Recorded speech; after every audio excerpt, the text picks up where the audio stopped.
അപ്പൊ അങ്കിൾ കാര്യത്തിലേക്ക് വരാലോ. അതിന്റെ വേഗത പോരാന്ന് പറയുന്നതിൽ എനിക്ക് അഭിപ്രായ വ്യത്യാസമുണ്ട്. എനിക്കും തോന്നി.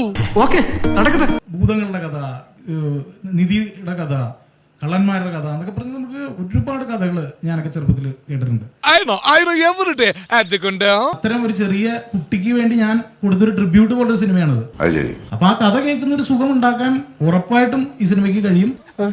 അപ്പൊ അതില് പൂർണ്ണമായിട്ട് വിശ്വസിച്ചാണ് ഈ സിനിമ എടുത്തിരിക്കുന്നത്. ഇതൊരു അബദ്ധമല്ല. അത് കണ്ടിട്ട് ഞങ്ങളല്ലേ പറഞ്ഞു. അപ്പൊ എന്റെ ഐഡിയക്ക് യാതൊരു വിലയില്ല. ചിറ്റി വെച്ച് മറ്റേ തലയോട്ടി അടിച്ചു തകർക്കണ ഹീറോ അല്ല നമുക്ക് വേണ്ടത്. ഇത് എന്നെ ഉദ്ദേശിച്ചാണ്, എന്നെ തന്നെ ഉദ്ദേശിച്ചാണ്, എന്നെ മാത്രം ഉദ്ദേശിച്ചാണ്. സംശയമുണ്ടോ? ഒരു തർക്കമില്ല അതിനകത്ത്. അതായത് എത്ര പേരെ കൊന്നു കണക്കെടുക്കാനും. ഇന്ന് എത്ര പേരെ കൊന്നു? ആയിരക്കണക്കിന് ആൾക്കാരെ കൊന്നു വീഴ്ത്തിയും അതിന് ഇടയിൽ കൂടെ ബ്ലഡിനകത്ത് കൂടെ നടന്നു പോകുന്ന ഹീറോ ഒരിക്കലും നമുക്ക് പാടില്ല എന്ന് തന്നെയാണ് വിശ്വസിക്കുന്നത്. അത്തരത്തിലുള്ള ഒരു ഇതിലേക്ക് നമുക്ക് ഉറപ്പായിട്ടും ഹേറ്റ്രഡ് ആൾക്കാരിലേക്ക് സ്പ്രെഡ് ആവുന്നുണ്ട് ഇത്തരത്തിലുള്ള ഇതിലേക്ക് വരുമ്പോ. ഈ തത്വം നിർത്തോ? തത്വം കേൾക്കാനാണ് എനിക്ക് രവി പപ്പൻ അവന്റെ ക്ലാസ്സിൽ പോയാൽ മതി. അങ്ങേര് ഇതിലും ബെസ്റ്റ് തത്വം പറയും. പിന്നെ ഈ ഡാനിഷ് സേറ്റിന്റെ വീഡിയോസ് ഞാൻ മുമ്പ് കണ്ടിട്ടുണ്ട്. ആ ആക്ടറുടെ കാലിബറിൽ 100% വിശ്വാസം ഉള്ളതുകൊണ്ട് തന്നെയാണ് അയാൾ അതിലേക്ക് വന്നത്. വില്ലൻ അന്യ കോമഡി പീസ്. ആശാനി വേഷം പൊളപ്പനായിട്ട് ചേരന്. വില്ലന്റെ ഒരു ചിരിയുണ്ട്. ഇതെന്ത് കറിച്ചിലാണ്? കിട്ടുന്ന മനുഷ്യൻ ഭ്രാന്ത് പിടിച്ചിരിക്കുമ്പോഴാ ബാക്കിയുള്ള വിലയും കളഞ്ഞു.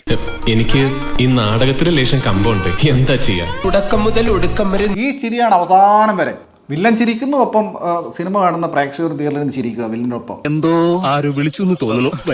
This is not everybody's cup of tea എന്ന് പറയേണ്ടി വരും. എവരിവൺസ് കപ്പ് ഓഫ് ടീ എന്നൊക്കെ പറയുന്നത് അതൊന്നും നമ്മൾ ഒരിക്കലും ഒരാള് എക്സ്പ്രസ് ചെയ്യേണ്ട ഒരു വാചകമായിട്ട് എനിക്ക് തോന്നുന്നില്ല. കറക്റ്റ്, മമ്മി പറഞ്ഞാണ് കറക്റ്റ്. എന്തൊക്കെയോ പറയുന്നു. Not everyone's cup of tea എന്ന് പറഞ്ഞിട്ടുണ്ടെങ്കിൽ ഞാനൊരു ബുദ്ധിമാനും നിങ്ങളൊക്കെ ബുദ്ധി ഇല്ലാത്തവരെന്നല്ലേ എന്നർത്ഥം. എന്തിനാണത്? നീ ഇപ്പൊ പറഞ്ഞതിൽ കാര്യമുണ്ട്. എല്ലാ ഓഡിയൻസിനും ഒരുപോലെ ബുദ്ധിയുള്ള ആൾക്കാരാണ്. അവരുടേതായ രീതിയിൽ അത് അണ്ടർസ്റ്റാൻഡ് ചെയ്യാനും ആസ്വദിക്കാനും ഉള്ള കേപ്പബിലിറ്റി ഉള്ള ആളുകൾ തന്നെയാണ് ഇവിടെ സിനിമ കാണുന്നത്. അങ്ങനെ പറഞ്ഞു കൊടുക്കണം. അപ്പൊ നമ്മൾ it's not everyone's cup of tea എന്ന് പറഞ്ഞിട്ട് ബുദ്ധിമാനാവാൻ ആരും ശ്രമിക്കണ്ട. ദീർഘകാലം പ്രവർത്തന പാരമ്പര്യമുള്ള ഒരു കായിക കലാകാരന്റെ കലാഹൃദയത്തോട് കാട്ടുന്ന കൊടും ക്രൂരതയാണത്. 10, 20, 30 കട്ട്സ് ഒരു 5 സെക്കൻഡിലിട്ട് ഉള്ളൊരു തരത്തിലുള്ളൊരു വേഗത നമ്മുടെ സിനിമയ്ക്കില്ല. അത് കേട്ടാ മതി. പക്ഷെ നമുക്ക് ഏറ്റവും ഇഷ്ടപ്പെട്ട ഒരാള് നമ്മുടെ കൂടെ ഇരുന്നൊരു കഥ പറയുന്നതിന്റെ സുഖമുണ്ട്. അപ്പൊ അതിലേക്കാണ് നമ്മൾ ക്ഷണിക്കുന്നത്. മോന്റെ പട്ടും വളയും മാമന് വേണ്ട. വേണ്ട. Okay bye.